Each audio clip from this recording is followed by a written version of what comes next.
La vignette d'Eau de la Vigne.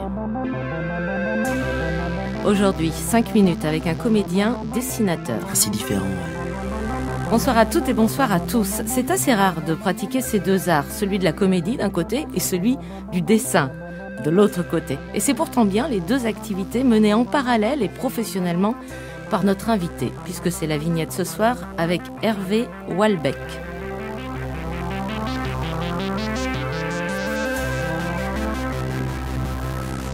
Bonsoir Hervé Walbeck. Bonsoir. En librairie depuis le 24 novembre, on se procure votre splendide livre titré, le titre en lui-même aussi c'est tout un poème, Histoire d'enfants à lire aux animaux, aux éditions École des loisirs. Vous signez à la fois les histoires et les illustrations.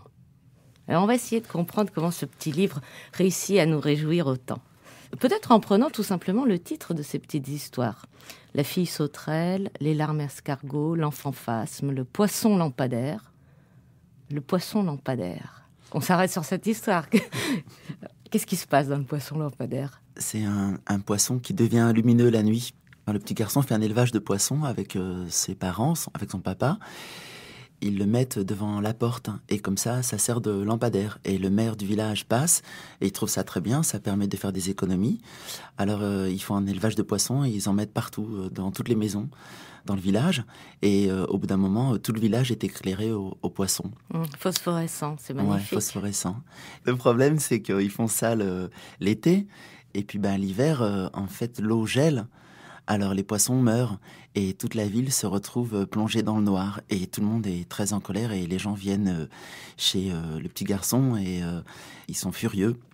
Et en fait le petit garçon il est triste parce que tout le monde se fout finalement que les poissons sont morts. La seule chose qui les intéresse c'était d'avoir de l'électricité, de la lumière quoi.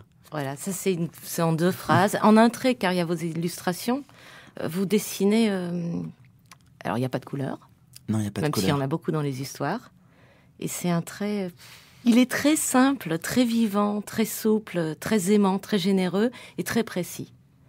Mais vous, dites-moi comment vous dessinez. Vous sauriez dire comment vous dessinez ? Quand je dessine, je suis très très concentré. Extrêmement concentré. Et puis, j'ai jamais pris de cours de dessin. C'est rigolo, je me suis jamais dit « Ah, je vais me mettre à dessiner, j'ai envie de dessiner ». Non, en fait, c'est venu tout seul. J'ai constaté en fait que je dessinais et puis au fil des ans, les petits personnages sont apparus les uns après les autres et ils m'ont surpris, séduit, touché et puis je les ai mis de côté. C'est un petit monde qui s'est construit vraiment tout doucement et j'ai attendu vraiment des années avant de travailler vraiment, avant d'exploiter ce monde en fait. Et puis un monde où les animaux sont très très présents. Ce qui n'est pas forcément original quand on écrit des histoires pour enfants. Mais ce qui est original, c'est la manière dont vous traitez la présence animale. Elle n'est pas toujours forcément bienvenue, elle n'est pas toujours cajolée. Vous avez une distance, de l'ironie, de l'affection. J'ai grandi à la campagne et puis même à Paris. Maintenant, j'essaie de plus avoir d'animaux. Je m'en empêche, je me frustre. J'en rêve la nuit. Mais parce que je suis comédien, je suis souvent en tournée. Alors si c'est triste de les enfermer les animaux. Alors et vous aviez quoi alors comme une ménagerie ou des animaux plus petits? Mais j'ai eu toutes sortes d'animaux. Vraiment, enfin c'est par espèce qu'il faudrait partir. J'ai eu plein d'animaux. J'ai eu par exemple un oiseau en liberté dans ma chambre quand j'étais enfant. Je l'ai eu à l'école primaire. Il est mort quand j'étais en seconde. Donc je l'ai quand même gardé pas mal d'années.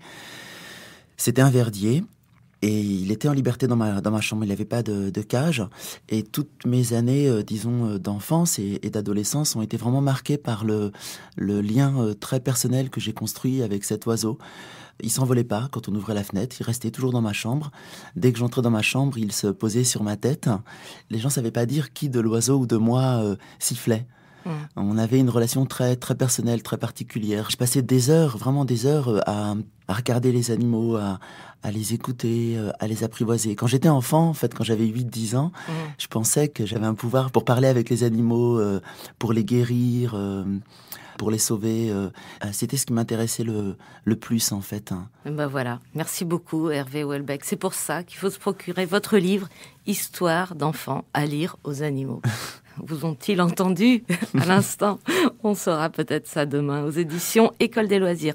112 pages, 9,50 €. C'était la vignette d'Aude Lavigne, Sylvia Favre, Franck Lilin, Philippe Palarès. Tout de suite sur France Culture, Arnaud Laporte et son émission La Dispute. Bonsoir Arnaud.